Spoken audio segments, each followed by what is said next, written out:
Okay, which one was your favorite Transformers? Favorite had to be Optimus Prime. Well, what about, I'm talking about like Dinobots. It's Dinobots. I had Grimlock. Me Grimlock. Man.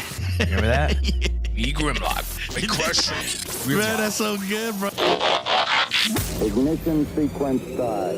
5, 4, 3, 2, 1. Obliterating social norms and overrunning the cultural corrosion with righteous rhetoric and common sense. This is Overflow, the extended conversation covering life, today's newsbreakers, and the occasional banter with the most interesting members of the human species. Signaling from the conservative chasm of Central Valley, California. It's the outlaws your conscience warned you about. Let's welcome your hosts, Loto and Philville.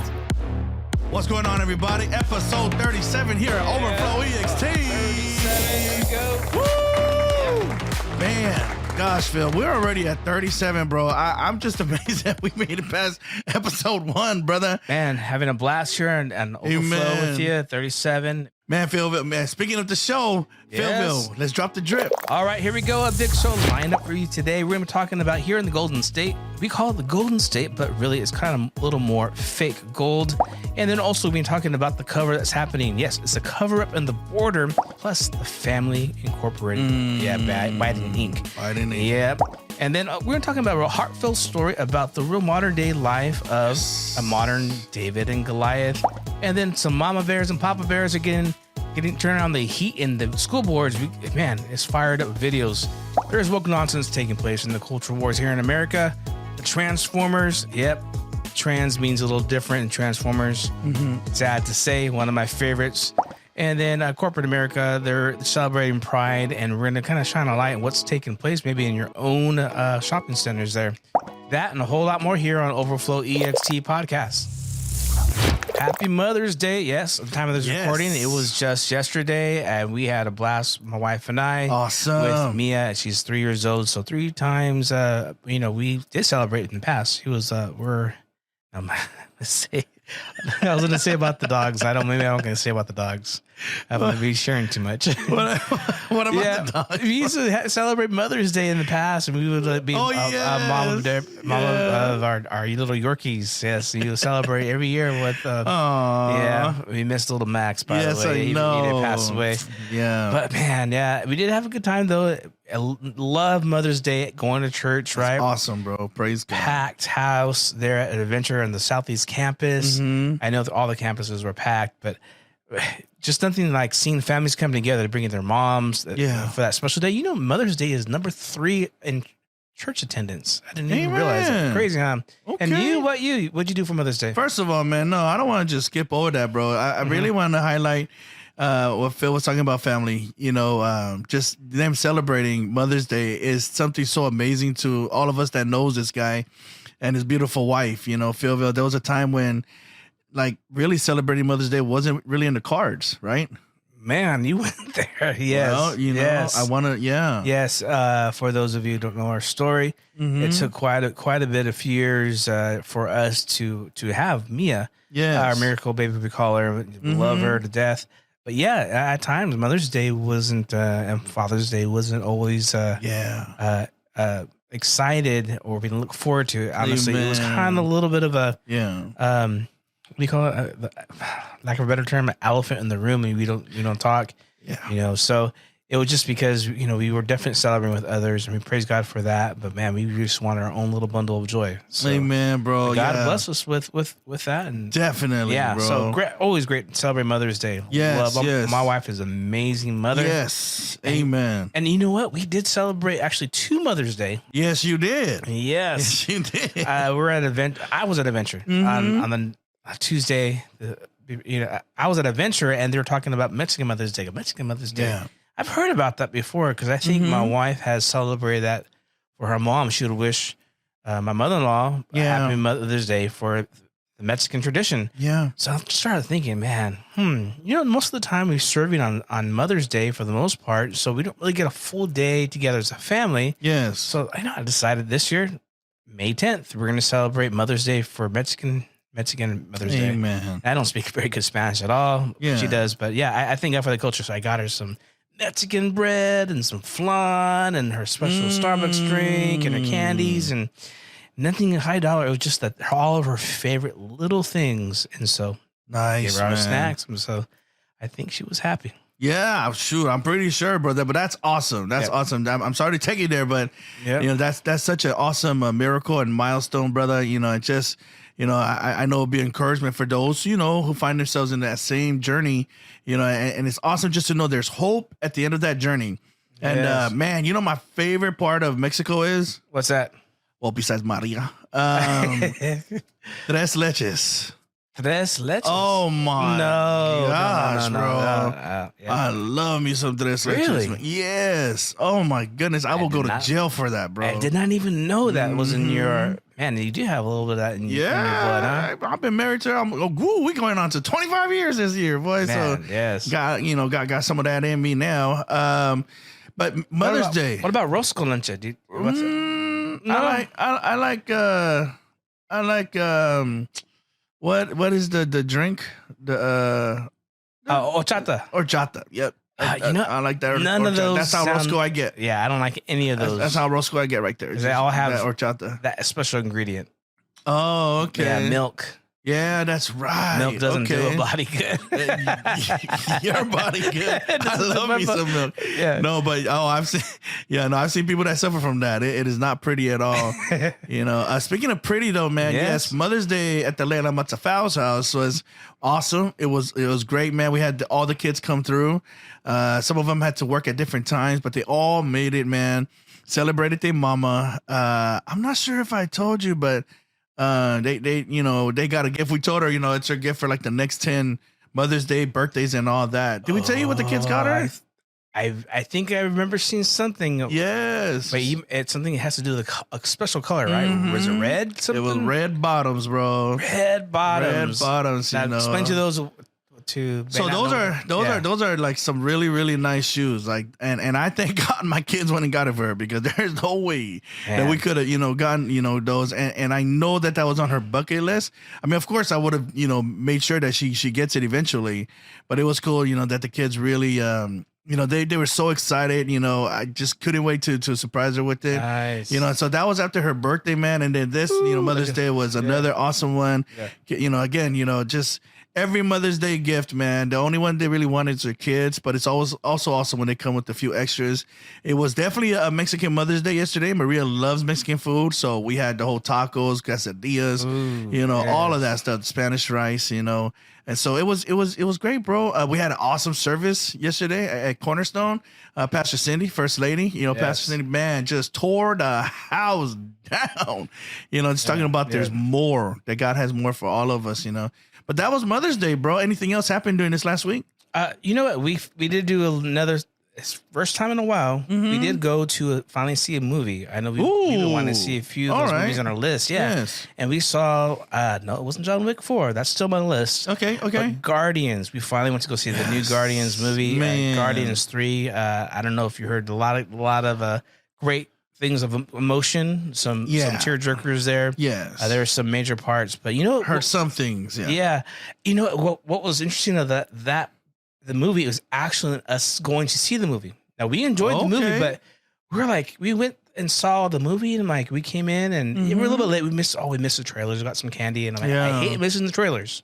Yes. But we walked in, we sat down, and enjoyed the movie. That's cool, man. And then we left, and Nemi's like, "Was that it?" Yeah. I'm like, "What?"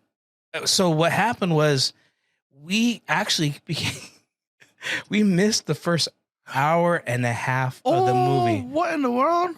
Yeah. So we were like, "What?" We didn't even realize. She was like, "Something's wrong." She was looking at the time. It says 2 hours and 30 minutes, I guess, for the movie, and we were supposed to do 4:55, and we got out really fast, about an hour later, or hour something later. Yeah, and it seemed like we came in the right part, but we didn't. Apparently, we didn't.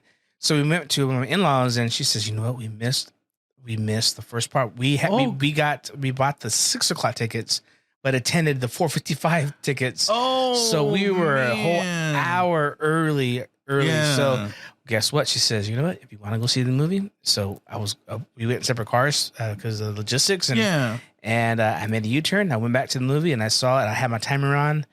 I missed an hour and a half of it. So I basically saw the movie 1.5 times. Okay, gotcha. Pretty So you much. watched the whole thing after? You know what? No, I didn't go back. I did see a certain point. All the you know way up what? to kind of I'd up have to done the same thing. Yeah. Yeah, and so I saw it in reverse. Basically, I saw it, then I saw the prequel, same movie. Yeah, I don't know if it makes sense, but That's I loved it. crazy. Yeah, You saw like a prequel and a sequel all in one movie. it was quite long, but you know, it's in my top. Yeah. I would say 5 at least favorite superhero Yes. movies now. So it Yeah. all the hoopla that people were saying it's going to be, it really did deliver. Oh, And that's cool. Yeah, and what's encouraging is that James Gunn wrote and directed this movie. Okay. And he's the one, right? He's now in charge, partnering with the other guy for DC. Yes. And he's writing and directing the, you know what movie coming out? Mm-hmm. Superman. Yes. Yeah. And they think they might be having it casted to Lex Luthor and Superman. So now, okay, but it's not going to be the Superman, right? It's a different guy, or is the same? I forget his name all the time. Henry? Yes. Oh no, Henry's gone. Yeah. He's gone. Man. They say maybe later. They're called was it Elsewhere movies? Okay. Like other movies that are standalones, not Just- connected yes. to the DCU. Yeah. So, but you know what? I think I've mourned and moved on from the firing or letting everybody go. Yeah. But the people that they have, I think, lined up kind of do look the part a little bit. We'll see if they have the acting chops to pull it off. Who's your favorite Superman actor? Favorite Superman? Mhm. It has to be Henry Cavill now. Yeah. Cavill. Henry Cavill. Oh, okay. You think? Don't say you're Christopher Reeve. I'm all original, bro. Yeah, the original. It's Christopher Reeve and then Dean. What's that? Oh, is that his Dean name? Cain. Mhm. Dean Cain. Yeah. You Yeah. know, I never saw that show. I mean, No way. it was on. I don't know why, but it was never. I think it was during church time. Yeah, or something, I've never seen that show either, but I watched it. Sound effect right there. Yeah. Well, he did have special. You have special vision. I know you did. Yeah. Dean Cain, man, he's a conservative guy. He Man, that guy. Yeah, I was surprised how conservative the guy is. You know. moved out of California, I think, too. Yeah. Yeah, a whole bunch of them. But that was us. And had a great time moving. Cool, man. Watching the movie, and I want to see a whole lot more of those. Awesome. Summertime. Awesome. Yeah, we had a great beginning of the week last week. We celebrated Correction Officers National Week, or Appreciation Week. Yeah. You know, so it was cool, man. There at Juvenile Hall, you know, we volunteer and minister over there. And we're just always so grateful, bro. The hospitality, how welcoming they are. You know, they allow us to do just the craziest things that maybe they shouldn't let us do. You know, but we wanted to show them our appreciation. You know, so we got with the admin, you know, and staff and said, hey, man, what can we do? So we started this last year. Well, we just pulled up a stand. Shout out to Pastor Alex and his daughter from Los Rio, the River Church, Okay. or I'm sorry, the Living Water Church or something like that. But anyways, you know, shout out to Pastor Alex, you know, that hooked up all of the food, man. He put up his taco stand, and we served the officers there, Phil, all you can eat tacos, man, for a couple of hours, because we want to make sure we got all the shifts, you know. Yes. We fed over 100 staff over there, and it was nice. just, it was awesome, man. Officer Teles, man, she's in charge of the activities. Did a fantastic job of just setting up the area and made everything look pretty, made everything look cool, you know. So it was a great time. And then speaking of corrections, man, then we did a lot more prison ministry, man. As you can see in the shirt, got the opportunity, bro, of serving with the Bill Glass Ministry. With Ken and the whole team over there, David Clark, you got Brad, all these guys, you know, who's legends, you know, in the incarceration ministry here in the Valley. But we got to go to a Corcoran State Prison. Corcoran, man. Yes, Powerful. that's why you know your boy got his earned suntan, bro. Yes. You know, out there, man, from like 7:30 in the morning till like 4 p.m. in the evening. Man, you know, you're baking all in the sun. Oh, bro. It was 85 degrees at 7:30 in the morning. And you were there longer than that. Oh my gosh, bro. Yeah, you know, I found something out. Well, actually, I confirmed something. What's that? This weather. You know, just not too long ago, it was freezing, right? Then it was cold. Then it went to scorching heat, right? Yeah. And then it got back to warm. Then it got back to cold. And then, just like this last weekend, it was hot again and then scorching heat, warm, cold. You know what that confirms, right? What's that? The weather's still a woman. Still a lady, bro. Weather's still a woman. Are you really going to go into Mother Earth now? Are you one of those Mother Earth people? The weather, not the world. The weather's a woman. Okay, the weather's a woman. Yes, okay, yeah, still a woman. Yeah. Yeah, you gotta love. I don't know what to say about that one, but no, I'm glad that you always have these great testimonies from ministry out in the heat. Though, yeah, I remember being there and in corrections and being out there with the big stage in the sun. Yeah, and a powerful time. Yeah. I know they're always hungry there to hear the word of God. Yeah, and again, this was Corcoran State Prison, so I got some good news, bro. What's that? Over 600 commitments was made this weekend, to follow Jesus. 100, I believe 132 or 38, 132, I think, of those decisions were first-time decisions to have a relationship, to start a relationship with Jesus Christ, bro. Praise God. Yeah, man. I mean, just, Bill Glass, Behind the Wall, they do a fantastic job, bro, with reaching those in prison, man. So it's always an honor and a privilege. This time it was a little bit personal for me. I was finished speaking and ministering and went to go greet all the guys, and there was one young gentleman, he says Loto, bro, like a lot of people, they'll call me Loto or Lotto or, or Loto, but those who are close, so there was a familiarity, in the way that he said my name. Maria caught that. And so Maria asked him, hey, do we know you?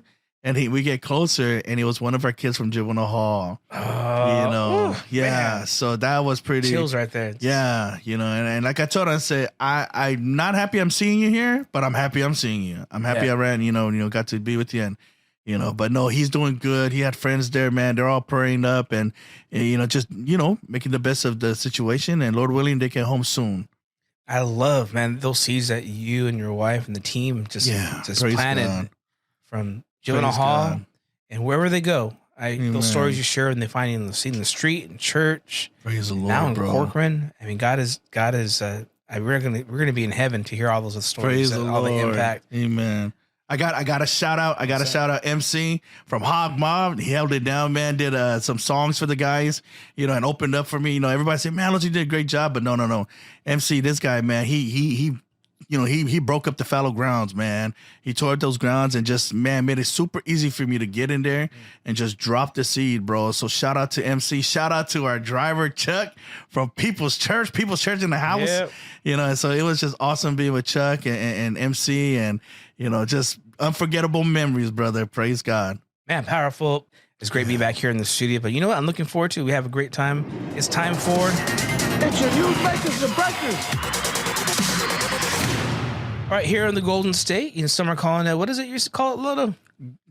Gold-plated. Gold-plated, yes, gold-plated. Yeah, that center, the core is getting a little rotted out here. Well, Breitbart is reporting California governor rejects $1 million slavery reparation checks for black residents. So what was that, $3 to $5 million per resident? And so he's now admitting that the budget does not pan out, that they can't do something like that. Because remember, he was Mr. Appropriation for a minute, know, but now when his feet are held to the fire, we see that shiny gold is not so, gold. It's pretty much, that's what I say is gold plated, with a lot of his policies. So yeah, bro, they finally passed this whole thing for appropriation, and governor said nope, and he said the reason is because of the budget deficit that we're in, which if you remember, bro, I think it was just a year ago, we weren't in a budget deficit. We had a surplus. So that's the second story to this whole article here is that we find ourselves, what is it? 32 million, I think. $32 billion. The billion? Golden State Newsom now admits that California deficit is now roughly $32 billion. So we're upside down. I think during the whole reparations talk that he was really pushing. Yeah, I think if you look at it closely, I think he was pandering a lot, just trying to panning. Panning, gold panning. Panning gold, yeah. He's panning something. It just the thing is, this guy's got nothing to offer, but it was fake gold. It was gold plated. Yeah, bro. As a matter of fact, I think there's some budget cuts that he's proposing. Suggesting several things, but her one that stands out. There are also now mass tech layoffs and the building recession. So and also he's talking about a massive budget, $306 billion, and he's looking at cuts. He's already called scale back funding for climate proposals, to $48 billion from $54 billion. So more climate stuff. Wait. Say that again. What was that? He's cutting the $54 billion climate proposal down to $48 billion. So it's a cut, but it's their proposals, right? They haven't even spent it. So that's additional. Oh, but this is the concern that I have. What's that? Poor Hollywood is probably panicking as they read this article, bro. Because isn't the world supposed to like end in 10 years because of the climate? It's ending every 10 years. Yes, how can he take like $1 is too much, isn't it? So where's all these Hollywood people? Like, where's all these EPA, the climate warriors? Like the world is gonna end. The world is gonna end. He's taking $48 million. That's down for what was it? I think $56 million. $54 billion to $48 billion. 54. Yeah. Now we're talking billion. Billion. Yep. We ain't talking about $1. Not even 1 million. We're talking about billions of dollars. So he's gonna take these billions of dollars from the fight against the climate, the coming end of the world. I don't know. It doesn't sound like the end of the world is, I guess, that important. I mean, at least not, I'll just say what is it? $6 billion less important today. Yeah. At the same time, while the Democrats continue to insist that the wealthy do not, pay their fair share, the top 5% of high income taxpayers in California pay 70% of personal income tax revenue. That's 70%. And that's nationally. The top 1% of the taxpayers pay 42% of all taxes. So California versus the whole national is just completely upside down. And it is crazy. That's why I'm always being reminded we should move away from California. Okay, now that you just hit something that another very, very critical point here. And I'm not, I know I was joking earlier, but this is no joke. So every time we hear somebody moving, out of state, we hear about the businesses moving out of state. All these high level taxpayers, they're moving out of state. And how much of the income do they pay? The personal income? The 70%. Yes. Personal income tax. So to all those who are on government aid, welfare, aid for the homeless, Medicare, all of that. Yes, when these businesses leave, it's not just like they're just going to leave and we get to spend the sunshine like we always have been here in the Golden State or gold-plated state. No, all of these all of this tax money is going with them. So when all that tax money, guess who's going to be the first one to get cut off? All right, we were talking about the environment, and this is a great little story of what's happening regarding the EPA. Manchin, the Hill's reporting that Manchin is now ratcheting up a battle with Biden concerning this. Lodo, you want to speak to this a little bit? No, it's just, he's this is not surprising. I don't know why Democrats and Biden are so surprised that, Manchin is actually against a lot of these climate warrior policies, the climate changes and all that, because he knows, that his folks, his constituents, they're against it because it kills their jobs, So he's taking a stand against all of the EPA, policies. This right here is he's really taking a stand because he's tired of what the Democrats have done to him. Remember that bill, he stuck his neck out for. What was it called? The Inflation Reduction Act? Yes. Yeah. Yes, so he stuck his neck out. But it wasn't about inflation reduction. They stepped on his neck, pretty much. So no, he's not happy. So yeah, he's taking a stand against all of Biden's nominees that he's trying to get in to replace the last one. Well, to say that chaos at the border is happening, I don't even know if that word it's that times a bunch, because there's chaos, there's corruption, there's trafficking, there's all this crime, and a surge of 83,000 migrants just in 1 week. Yeah. Given cell phones, given money, a monthly stipend, and they're been given lodging. They're getting humanitarian travels, I hear, on planes to so many destinations. That's what's happening, but the media is covering once again. And the Washington Post front page here, if you see here's a picture, is reporting at the border a reset, but no surge. So once again, Lodo, don't believe your lying eyes. Yeah, exactly. This is actually their stance before they were alerting everybody that we have trouble or crisis there on the border. Somebody must have called him and told him to dial it back because they were just reporting about the crisis. This is pretty frustrating because for me, it's like, I'm just an average guy. You're just an average, citizen. We're not in the know as far as, with knowing what the media knows, know what the government knows. But you said it, bro, with everybody's eyeballs, you can see something is happening. And I'm just frustrated because, now it's a crisis. As if this is the first time they were alerted to it. They didn't see the migration. They didn't see the exodus of all these people from these countries. And what do you think? Like, just overnight, a million people showed up to the border? Yeah, he's now. Did you see that clip? He's now said there's a crisis. Remember, there was a whole this word thing. There's not a crisis. Yep. They tried to change the words, the definitions, all these things. But now he's admitted there's a crisis taking place. Yes. He talked about frustrations. Did you hear about in Chicago? There's a frustration. There is not now. The residents, now this is, again, it's not about party. It's the residents are now complaining and they're suing the city for housing and taking away resources from other families. Yes, exactly, bro. And again, you just don't know, like, all these things that's going on. We're supposed to have professionals on this. So these professionals are supposed to already be alert, and they're acting like they're not. So sometimes I wonder is this really a surprise, or was this organized?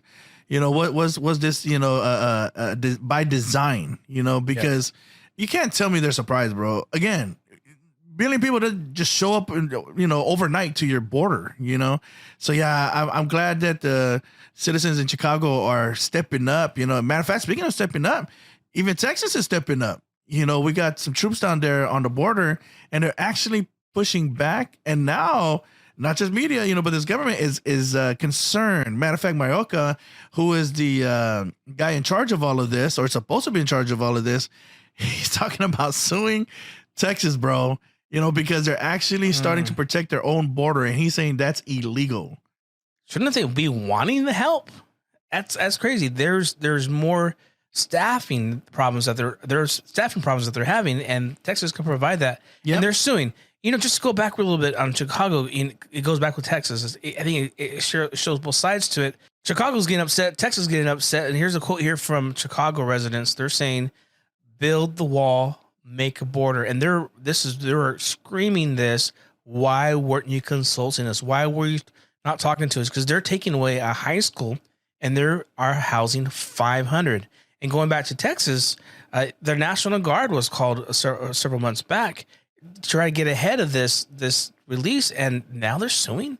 I can't believe they're suing. Yes, bro, and so that's why, again, family, that's why we take the time to really go through these stories and report these stories, because we don't want to find ourselves in a situation like Chicago is. Honestly, I think we're already past that. I think we've been there, and we're actually ahead of Chicago when it comes to paying the price for this administration's negligence, But look, when they talk about your average Americans, when we talk about those who watch this show and other shows like it, they refer to you guys as, and we've used the term also, the low information voter, the low information citizen.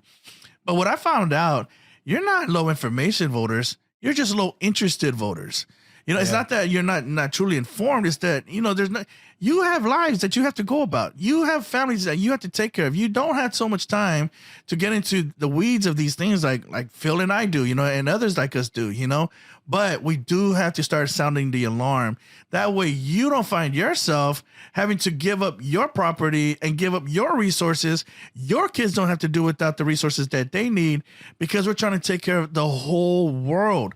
We do want to do that. We just want to do that the right way. So I appreciate, and that's a promise that we're going to make to you. We're going to give you the information, and we're going to try to make it interesting, because you need this information, to make the right decisions and all that when the time comes, when you can really make the difference, which is election season. Philville, man, there's so much chaos right now, and there's one person at the center of all this, and that's Biden. Matter of fact, not just him, but his whole family. We have the term Biden Inc., and we're getting more evidence now. Matter of fact, the latest controversy is with the oversight or the people that's investigating Hunter, and so you have the media having a heyday over talking about how they don't have any evidence. And after this weekend, there was an interview on Maria Bartiromo, where a congressman, they say, admitted, they don't have a witness. Well, that's what the media would like you to think. Hold on a second, Congressman. Did you just say that the whistleblower or the informant is now missing? Well, we're hopeful that we could find the informant. Now, remember, these informants are kind of in the spy business, so they don't make a habit of being seen a lot or being high profile or anything like that. With respect to what the informant has alleged, and it's very serious. It alleges that Joe Biden, when he was vice president, was involved in a quid pro quo with a foreign country. Now, Philville, all of media pounced on this, see, told you, they have no evidence. They don't even have a witness, and we even had the host of Morning Joe, chucking it up, and trying to paint the picture that, these guys lost their witness. But Margie Taylor Greene was on the War Room, and she clarified this. Now, the truth that I can tell everyone this morning is we have not lost the submarine, Joe. Actually, that whistleblower is very safe. But he does fear for his life, and rightfully so. She explains that they didn't lose the witness, not the main one, but even beyond that. And I believe Congressman Comer, right, Phil? He said that some of these witnesses are actually in, our intelligence officers or spies. So they're not in the habit of letting people know where they're at. This is like a spy movie. It's that deep. It's crazy. It's crazy that spies, whistleblowers, the corruption of top political, possibly the president, the vice president, when he was the vice president. There's a lot of things like all these transactions, millions of dollars, and weren't they sitting on this since 2017 or something? Well, and you're looking at hundreds of millions of dollars. You're looking at somebody that has a position of the most powerful, somebody that has the most powerful position, in the world. The president of the United States of America. So it doesn't surprise me, bro, that these people are scared for their lives. We have to wonder, okay, what's going on? What are they investigating? Philville, you know what the S.A.R.s, right? Yeah, those are the suspicious activity reports. Yeah. Yes. And it's the Treasury Department that writes these. So they came across, oh my gosh, I forget how many. I think it was up to maybe 20. These S.A.R.s, so all of these things, there's a place in Washington where Congress, folks, only a select few of them, they're able to go and they look at all these different documents, and so we're finding out that, there's documents that shows or that there's at least evidence, bro, not just suspicion. And this goes, goes back to 2017. I think even beyond, bro. You know how I feel about old Mr. Gowdy and Session and all these guys. I'm wondering what in the world did they know? Do you remember those times they were reporting there's some things they couldn't talk about? But what are some things they could have talked about? I think this is something they should have brought up. I mean, there's elections happening during that time too.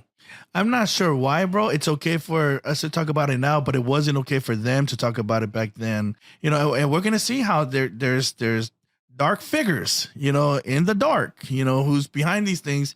And I mean, we cannot be shocked anymore. Look at the Russia. We just had the report that just dropped from Durham. Yep, huge news. Yeah, the special investigator that they shouldn't even have started the Russia investigation on Trump. Yep, they should have been investigating Clinton, not Trump. And then so now the thing about what's going on now and these S.A.R.s, they're actually starting to show things about not just Hunter Biden, but his law firm, bro. And it's this is why we report these stories. This is why we take the time, to really go through these things, because this is important. And MTG alerted us to some other things that's going on and why there's such a huge cover up. Actually, these things really make my stomach turn, Philville. Yeah. We all know about Hunter Biden and the prostitutes and all that, but now there's word about sex trafficking and that he's Yeah, this investigation is starting to take a dark turn. Are you implying that the records you've seen on the suspicious activity report relate to or directly can show Hunter Biden or his associates involved in human trafficking and particularly human trafficking for sex trafficking, ma'am? Yes, that's exactly what the report said verbatim. And that is a concern, and it wasn't coming directly out of Hunter Biden's bank account. It was coming out of his law firm.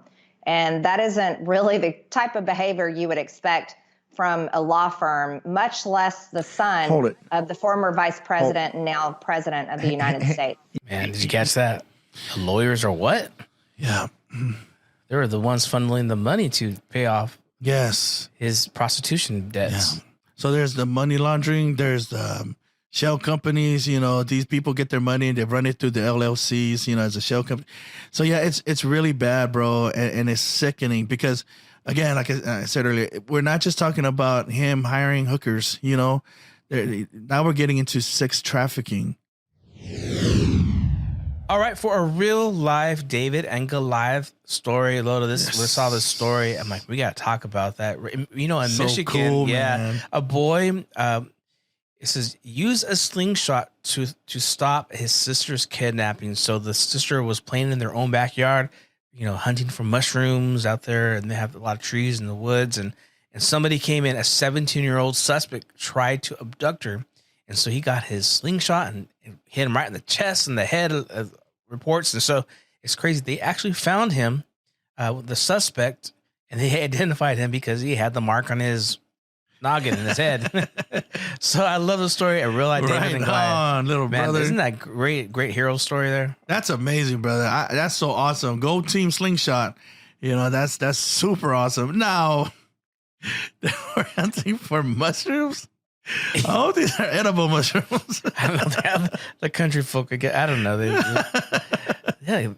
Eat mushrooms in your pizza. And, I love mushrooms. Oh my gosh, I'm a sucker for mushrooms. But yeah, so man, this is awesome, man. What a big win, man. Glad that she's safe and glad that they caught the perp. Okay, so we have some mama bears and papa bears getting a little excited here when in regards to their children. Yes. And take a listen. I'm going to read you an assignment given to my 15-year-old daughter at a local high school. This will be horrifying for me to read to you, but that will give you perspective on how she must have felt when her teacher required her to memorize this and to act it out in front of her entire class. I don't love you. It's not you. It's just, I don't like or any face. I cheated, Joe. I'm sorry. This is propaganda that Forgive they're me. going to put Excuse me. I don't. Thank you so much for your. Thank you for your comment. Forgive me. We're not using profanity. Are you? Okay. We have the time back. That's relevant. Okay. Yes. The teacher required my daughter to memorize this and read this pornographic material. Excuse me. Please don't engage with the audience. Okay. Sorry, it's my please first time continue here. your public comment. Your time is. You've got 1 minute and 19 seconds.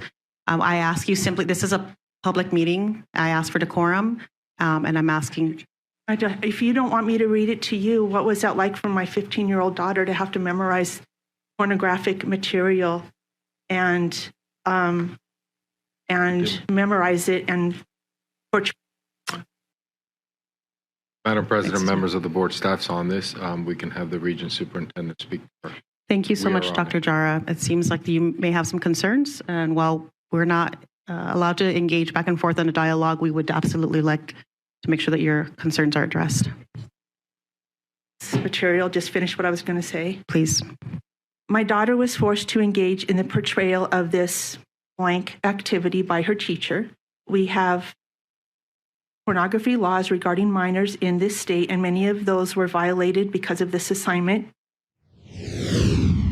She's reading straight from the book required from her teacher. And they cut off her mic because it wasn't appropriate to read in front of adults. I mean, it's very hypocritical, and they were very offended by and triggered by what was being read. But she's complaining about her kids, so being exposed to this. Yeah, I wish they would be triggered when they understand what this does to the kids. I'm not sure if they care.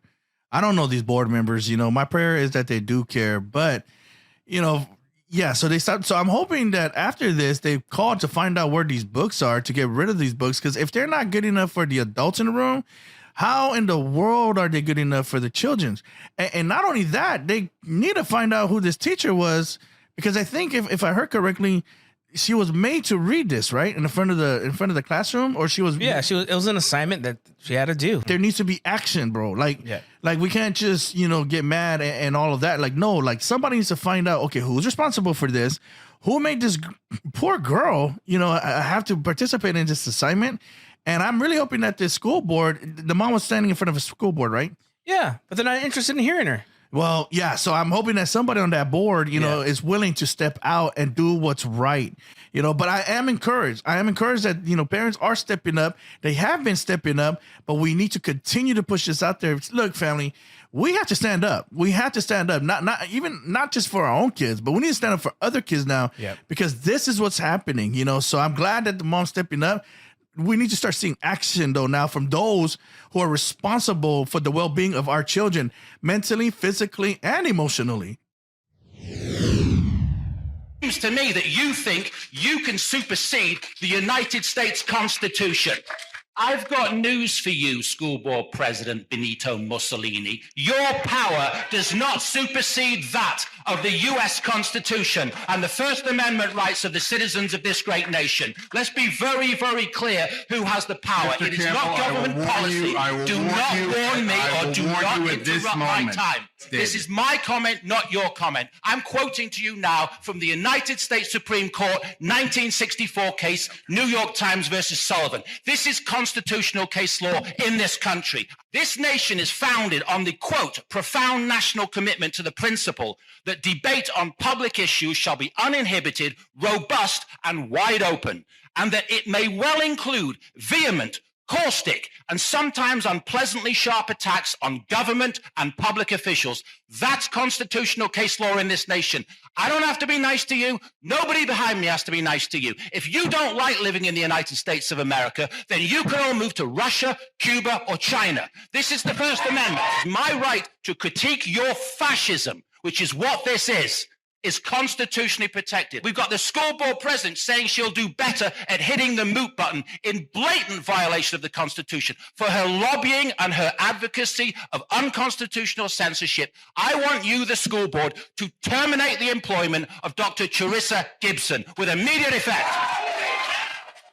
And after you've terminated her employment, I want all of you to tender your resignations for hating on this country. We have a God-given constitutional right to critique you, and we can speak in any lawful tone that we see fit. And don't go looking around, Benito, because this is the United States of America. Man, he's on fire right there. Yes, I love this. Philva, this is exactly what I'm talking about when I say there needs to be action, and it's so awesome. Look, family, this is what we have to do. We have to equip ourselves, inform ourselves, so we can make an argument here, and we need to get over the emotional arguments, because the emotions doesn't do anything. It doesn't move the meter. It doesn't do anything. We have to get informed, and we have to step out and go to these meetings where these people are. Look, we always talk about the parental rights, but these school board members, they're just not accountable to parents, of students. No, they're accountable to the voters. They're accountable to the people that elects them. So it is everybody's right to show up to these things and let them know that we do not agree with these egregious things that they're putting our kids to. Man, I love what this guy did, Phil. Mm-hmm. He walked in there. He was equipped. Yes, made a constitutional argument, man. It doesn't get much better than that, bro. What they're doing now is they're trying to pass laws or policies or rules that we can't say anything mean about these people. We can't talk bad about, our rulers. That's what they think they are, bro. And so if somebody says something negative, they're trying to pass laws that will make it legal for them to punish those who say mean things about. So I'm loving what this guy is saying. The hierarchy again, right? The hierarchy, bro. Again, rulers and peasants. remember that sound you played as kids? The famous Autobot will say. Unforgettable. Yep. Unforgettable. Optimus Prime as well. Autobots, roll out. We roll. Transformers. You know, I had no secret. One of my favorite cartoons, if not in a certain period, that was my favorite cartoon. Transformers, because I loved Optimus Prime, Bumblebee, and the whole clan there. But now the new Child's cartoon on Netflix is really turning some heads, and I actually didn't see this episode yet because I've been binging a little bit here and there. The Transformer new series called Earth Spark, and here's a scene. Wow, what an amazing city! I'm sorry for how I reacted. It's just sometimes the world can be a scary place. It's hard to know who's dangerous or not. That's true, though disappointing. Hey, it's okay. I know I'm safe when I'm with my friends or other non-binary people. Non-binary? People who aren't female or male. Oh, I'm sorry. I shouldn't have assumed. I always knew my pronouns felt right, but what a wonderful word for a wonderful experience. My pronouns. No, they're not grooming our kids right now, are they? It's just coincidental. Yeah. You know, like I just said earlier, that man, we can't just make emotional arguments, right? We had to actually make reality arguments, So look, again, this is America, companies, business, they can do what they want, and if they're grooming kids, they can't get mad because we're calling it grooming because they're grooming kids. There was another term. What was it? Gaslighting, bro? Yes. What needs to happen right here with whoever created this is they need to get Bud Lighted. Mm-hmm. Exactly what happened with Bud Light. People, let these companies know with their wallets how they think about these things and what they think about these things. And it definitely made an impact, didn't it? Yeah, I'm actually not going to finish the show. I'm not saying I'm boycotting everything in life, but for this particular series, there's no reason to watch it. But yeah, I think our pocketbook does speak loud. And I'm really disappointed that this is happening. One of my favorite cartoons as a child reminds me, but yeah, they're really making it a thing. I think people are, especially kids who are very impressionable. Yes, it's a new thing now. Was it 1 out of 5 are now claiming non-binary, or 1 out of 4? Just because 28% of kids that were surveyed, they came home saying that they're binary or. Now, key phrasing that, bro. They came home. Well, where did they come home from? School, right? Yes. So I wish they, again, I think I said it before. I hope they go back and survey them and ask them how many of them got that idea from school. I'm pretty sure it'll be a lot more than 28%. There was 2 cartoons, bro, that I didn't miss as a kid. There's others that I did miss now and then, but 2 I never missed an episode. That was He-Man and Transformers, bro. G.I. Joe and Thundercats was very close second, but those were my 2 favorite shows, and this is very disappointing because I love Transformers, but again, we have to, speak up too, they have the freedom, to, express whatever they want to express, and we do too. So I'm hoping that parents, will take notice, and we might have another Bud Light on our hands. Yeah, I thought you were going to say that next to Transformers, you went to GoBots. So, but Transformers fixed that fix for the whole robot thing. But, Google GoBots. It's like it was basically the generic GoBots was bad. I listen, watch it. I love it. Every time they walk. Yeah. Okay, which one was your favorite Transformers? Favorite had to be Optimus Prime. Well, what about? I'm talking about like Dinobots. It's Dinobots. I had Grimlock. Me Grimlock. Man. Remember that?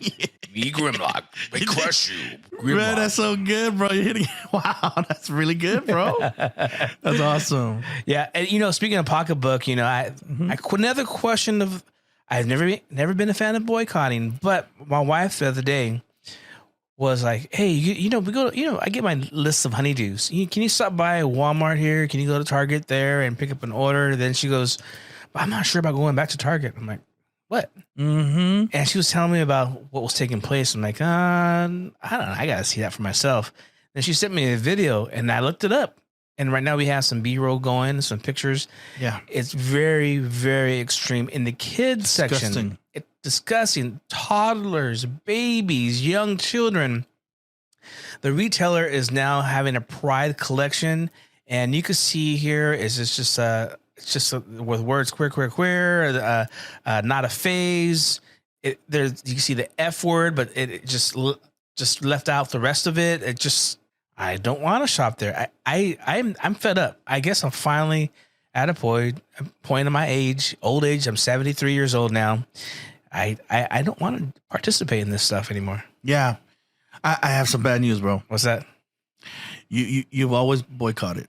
Matter of fact, to the whole public, everybody, family watching, we've always all, boycotted. Uh-huh. You don't spend your money on beer. You don't spend your money on porn. You don't spend money on all these things, So in a way, we've always boycotted. But with this, though, it's so messed up. It's like now it's affecting things that you would otherwise support, right? Shouldn't be like, political. Who doesn't want to go to Target, But now they force this issue, right? Yeah, it's. I don't expect to see a conservative shirt at Target because I go to Target to buy regular clothes, or buy house goods, buy groceries, buy all these things for the home. But to go and be preached at politically, I don't go. I don't go to the store for that. With Target, I was turned off by them ever since the whole the unisex bathrooms, where both genders can go into the bathroom, and hey, that's Target. If they want to do that, okay, but hey, we have a right to exercise our our right to wherever we want to shop and don't want to shop. Yeah. Okay, Breitbart has an article here on honoring Mother's Day. Quote, question mark. Transgender activists attempt to hijack Mother's Day. Not all mothers have female parts. Okay, well, here's maybe an example of somebody who's questioning that. There's two different days in the year that I question. There's Mother's Day and there's Father's Day. As a trans person, as a trans woman, which one do I celebrate? Father's Day rolled around. I don't feel like a father. Mother's Day is tomorrow. I feel like a mom, but who celebrates me? It's not a situation of pity me or anything. I just genuinely want to know, is there other people out there that you don't know which one you fall under? Are you a mom? Are you a dad? Where's Parents' Day? Why can't we just have a Parents' Day? Like, you're a parent, that's worth celebrating. Why does it have to be one or the other? It actually bothers me a lot, and I didn't think about that till today. So this guy actually highlighted a very serious issue, a problem with the transitioning or the transgender arguments, or with the reality of transgenderism. Again, bro, my whole thing with, gender versus gender. It's sad. He just said that he never even thought about whether he's a mom or a dad, and it's making him sad. This is why it's so dangerous to push these on our kids. This is a grown man, Philville. Yeah. This is a grown adult, and he's having a hard time with dealing with the realities.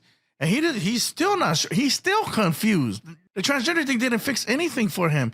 And as we know, bro, the numbers say it, that even after the transition, that they go through, these things and actually end up worse, right? Emotionally and mentally, bro. Look, if you're struggling with transgenderism, if you're transgender and you're still confused about with the transition, post-transition, have another transition I want to offer to you, and that's transformation. The kind of transformation that Jesus gives. Because that transformation, I'm telling you, man, I went through the transformation myself. And it was the best decision I've ever made in my life, because I found everything that I was looking for. Peace, joy. This guy's looking for love, bro. This guy's looking for comfort. This guy's looking for just peace. He's looking for man, it's all in Jesus. It's all in the relationship with Jesus. So if you're struggling and you've tried all of these things that people told you, you had therapists telling you that you need gender, look, I'm not a doctor. So you got to go ask, a professional person when it comes to medical and counseling and all that. But I'll tell you, for myself, when I went through the transformation, actually, I'm still going through it every single day, that Jesus is doing in my life, life just keeps getting better and better and better. And this poor guy, bro, like how many are like, struggling like this? Like they've already gone through the thing and they're still struggling. They're still, he said, man, and you could hear it in his voice, bro. The guy's about to crack, because the sadness is hitting him. Reviewing a lot of these topics that we talk about, there's a lot of topics we don't bring up. I remember in a lot of study and the issue, there is a trans person just come to mind that was saying that every step in transitioning is like an addiction. You get a euphoria. Okay, I start taking hormone pills. Bam. I start changing my pronoun. Bam, I feel good. Then you don't feel. Then you need to have a double top surgery done. Man, it feels great. And all of a sudden, man, that's not it.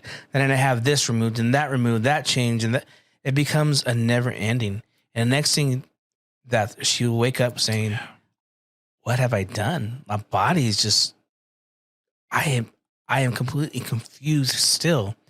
So all this care was not really caring for their health, their mental health, especially. So I it really does break my heart. Compassion. It sounds like maybe we're just beating down on people. No, this is a real situation. All we're saying is like, we could deal with those issues as a church, as a body of Christ. Mm-hmm. But when it comes to time for protecting my family, well, I'm going to fight for my family and what I believe. And I think that's just the difference. But I love what our Dennis McCord, a great brother of ours on Kingdom Talk, says you got to lead with compassion. And I love it. I love it. We do got to have compassion for what they're facing. Absolutely, bro. And this, as you're talking, I'm reminded about going back to the term gold plated. Gold plated. It was fake gold. They're offering these folks, and it's sad because again, they're still at square one. They're still confused. They still don't, understand. And it's sad because that young lady or that young man that wakes up wondering, what have I done? By that time, it can't be undone. Yeah. We've heard rumors about this, and it sounds like it's happening. CNN Business is reporting why the sound of your daily commute could soon change. And this piqued interest of ours because a lot of us are consumers still of the AM dial, especially growing up here in Rush and Hannity and others, Levin on the AM dial. Mm-hmm. And now they're going to be removing that from a lot of new cars, especially the electric cars. And Mark Levin is saying they've finally found a way to silence some critics, some voices. Yeah, when we heard about this, I think it was even last year. They're toying with this decision. Yeah, it was obvious. Yeah, it was obvious what they're trying to do, because conservative radio dominates the AM band. It started with Rush. Man, I missed that guy. Yeah. But they couldn't figure out how to keep him quiet. And now you have all these other. Hannity, you named a few of them. But yes, it's about silencing any dissent, which is, I'm interested to see. Maybe Ford is also in line to be another Bud Light. Yappy birthday. Yep, yappy birthday, New York Post. World's oldest dog, Bobby, watch this, Lodo. He turns 31 years old. Jeez. What is that in dog years? I mean, human years. So 7 years, right? They say per year. Oh my goodness. 31 times 7. 121. 127? Yeah, 127. 31? Yeah. Oh, wow. 100. Yeah, did I say it right? Yeah. 211. 217. 31 times 7? 217. Oh, man, that's old. Yeah. I think. Yes. Yeah. Wow. Right on, Bobby. Happy birthday, dog. Yeah, man. We've had a dog, little Max. We talked about him before. Yeah. But he lived to be 16 years old. Little guy, little tiny Yorkie, not the miniature ones, but just good sized little Yorkie. Yeah. But he lived young. He lived a long time. I had a dog growing up. It's sad, but to live 31 years old. 31. I had a bunch of dogs, but I wasn't sure about the whole years thing. So I had like a 50-year-old dog, a 2-year-old dog, but wasn't even sure if that was the right age. But Bobby, man, I'm my man. Wow, he's seen a lot of things. All right, well, that's it for... It's your news makers and breakers. Family, thank you again, man, for joining us for another episode of Overflow EXT. We have come to our extended conversation, and we cannot have this episode without celebrating and acknowledging all the graduates out there, right, Philville? Yes. Class of 2023. 2023. Congratulations. You made it. Some of you were just starting a high school right at the beginning of the pandemic, right? Yeah, of 2020, COVID. yeah. You know, so right on, man. What an accomplishment. I'm sorry for all those things that you had to miss out on, but I'm glad that you didn't miss out on your graduation. So congratulations on the graduates. Now, speaking of that, we had a few speeches just of recent weeks, and I believe that we have one from the President of the United States, and then we have another one, right, Philville, from a professional football player of a team that, the Kansas City Chiefs, you know. But yes, but man, both speeches very consequential. Matter of fact, let's just go ahead and look at these speeches and see if we notice a difference between the two.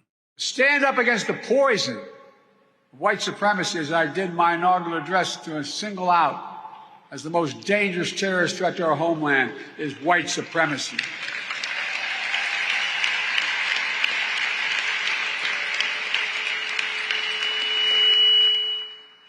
And I'm not saying this because I'm at a black HBCU. I say it wherever I go. That was Biden at Howard University. Encouragement. Yeah. That was life-changing speech right there. It is important to use today as an opportunity to take stock of your mission. Our culture is suffering. We all see it. It doesn't matter which political persuasion you sit on or whether you are a person of deep faith or not. Anyone with eyes can see that something is off. A lot of young adults feel a sense of loneliness, anxiety, and depression, despite technology that has connected us more than ever before. I'm not sure the root of this, but at least I can offer one controversial antidote that I believe will have a lasting impact for generations to come. Get married and start a family. I will say this is the most important ring I have right here. Having kicked the game-winning field goal in both the AFC Championship and the Super Bowl, I have received a great deal of praise for these successes. And yet all of this happiness is temporary. And the truth is, none of these accomplishments mean anything compared to the happiness I have found in my marriage and in starting a family. How much greater of a legacy can anyone leave than that? My goodness. Yeah, I didn't expect that, bro. That's wow. That's that speech has just kept getting better and better and really just hit it out the park right at the end there. And that, ladies and gentlemen, is Harrison Butker from Kansas City Chiefs. As a matter of fact, as he alluded to, he's the kicker of the Chiefs, you know, and kicked the game-winning play. Yeah, 2 rings. Yeah, 2 rings. 27-year-old, 2-time Super Bowl champion, returned to Georgia Tech. Yeah, he's he attended there. Chiefs, 2013 to 2016. Yeah. But no, seriously, man. Big ups to Harrison. You know what an amazing dude, man. He buzzed out with some scripture right there. You know, the things that are in dark will come out to light. Yeah. But what a powerful speech, Philville, and what a controversial one, and one you don't really hear at graduation ceremonies nowadays. Yeah, it's controversy to get married and start a family now. Mm-hmm. So I love that you pointed out. I didn't expect him to say that because, you know, he's talking about the success and everything, but I love that he was saying that there's a lot of successful people who are miserable. Yes, yeah. And it really is sad. I've seen so many successful people myself, you know, that accomplish so many things, but at the end, they're still so lonely. There's no one to share it with, you know? And I think that was his point. I believe I'm 1,000% behind what he said, you know. Go get married, raise yourself a family. If you really want to know how we can push back, you know, against a lot of our issues and problems, you know us, our first go-to is prayer, you know, and also go start a family, because if you really pay attention, a lot of the things that's causing a lot of our issues as a nation, as a people, and as neighbors comes down to the attack on family and marriages. Yeah, you know, just hearing him, it just made me just smile, because I was like, God, you know, out of everything that I've accomplished, and things for business or personal and in ministry. And I'm just so glad, we just celebrate Mother's Day. I have a wonderful wife and a wonderful little daughter. Man, that's it. I'm successful because God has blessed me with that love for my family. I love it. Yeah, this is so awesome, bro. And you nailed it. That of all things, man, I bet myself too. My greatest accomplishment is to hanging on to that beautiful girl. We're celebrating again 25 years this August, and got to raise the Fab Five with her. And when you come from that, it doesn't matter how this world is, doesn't matter how it attacks, how what it does to you. You just know that you are a blessed man, and regardless of how things go out there, you're always going home. So I agree with Bucker, and the joy of raising a family and having somebody really to share all this again, because what good is a big win if you don't have anybody to share it with? It would be sad for you to go out with that education and build everybody else's lives and make sure that everybody else is doing good. And at the end of that road, you look back and it's just you. Everybody else has moved on. Everybody else has gotten their own family, but you're stuck on your own, So if I can offer some things, and it is so fitting, Phil, you just said it, that it's very fitting that Mother's Day is celebrated during graduation season. So let me offer some things, look to God. If you're looking for the next step, if you're looking for your spouse, if you're looking on the next step to raise a family, look to the one who created family. Look to the one whose original idea was family, and that's God. Look to him, call on him. The Bible says in Proverbs 1 that the fear of the Lord is the beginning of all knowledge or all wisdom. And so awesome. In 1 Corinthians 13, it says that perfect love casts out all fear. Here's what I'm saying. That when you first start to serve God, there's a certain fear, like there's a certain thing that you do because you don't want to, you don't want to be disobedient because there's the punishment thing and you don't want to get in trouble and all that. But the more you follow God, the more he starts putting things in place for you, and he starts adding this and adding that, things that you didn't have before and you didn't know you needed, but it starts coming together. And next thing you know, you're standing at that altar. You have no idea 10 years ago, 5 years ago, 2 years ago, man, am I ever going to get married, this and that. But when you follow God, he just pulls things together and works everything together. And you get to the place where, man, now you have a family. Now, again, this is not for everybody, but for those of you that do, you end up with the family and you don't know how you're gonna provide and all of that. Man, you get a job. Just again, you gotta put God first. Another verse says, seek first the kingdom of God and his righteousness, then all these things shall be added to you. Keep him first in your life, and so that it's easier to make him first in your marriage. And then you're gonna start seeing God move everything again so that you can raise a great family. So then you also move from where you're not being obedient just because you don't want to get in trouble. Now you're following God because, man, you have discovered God's perfect love. And then when God is on top of it and God does everything, it's done perfect. It's done perfect. What am I saying? That by the end of it, you'll learn that, man, you don't want to disobey God because you don't want to be disobedient. You don't want to disobey God because you don't want him to be disappointed. And that's just a different kind of love. And it's so important. It might not make sense now, but mark my words. When you start raising your own family, it is going to matter a lot that you don't want to disappoint God, because that's going to make you a great husband. That's going to make you a great dad. But again, those are the things that you'll discover when you put God first and when you pursue his will for your life. So for all you graduates out there, again, man, my prayer is that you pursue God first before you make your next step. Make prayer and asking God what his will for you before you take those steps. Yes, congratulations to class of 2023. I can't believe it's 2023. But yes, and thank you again for being part of Overflow EXT podcast. We look forward to you in joining us next week. And don't forget, like, share, and subscribe. Thank you again for helping us get the word out. And look forward to next week. Amen. And start saving up now because Father's Day is coming. Hallelujah. Yep. Love y'all. Lord bless.